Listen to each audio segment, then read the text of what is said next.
It was a Saturday morning, and I had plans to head out early for a fishing trip.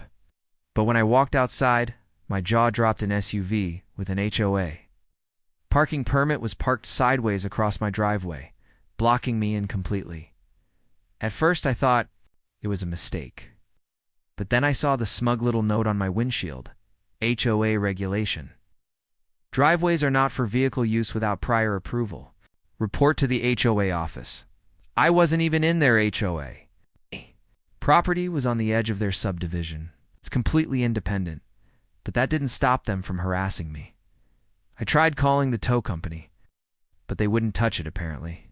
The HOA had contracts that complicated things. That was the moment I decided enough was enough. If they thought they could box me in, I'd show them what it felt like to be trapped.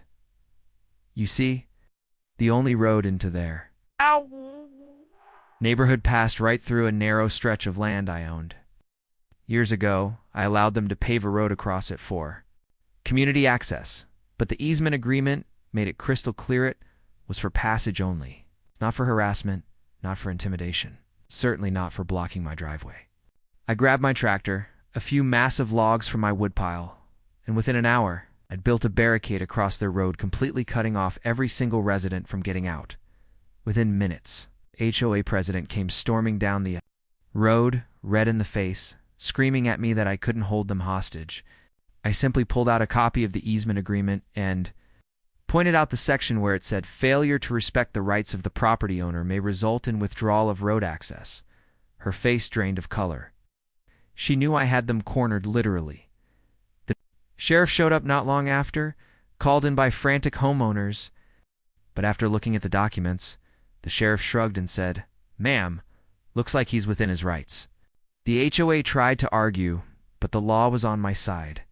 It took them 3 hours of desperate apologies before I finally agreed to move the logs and let them out.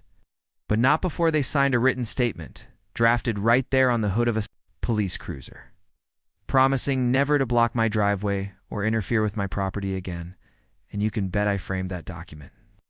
To this day, it hangs on my wall as a reminder. If the HOA blocks me in, I'll block them out every single time. *4.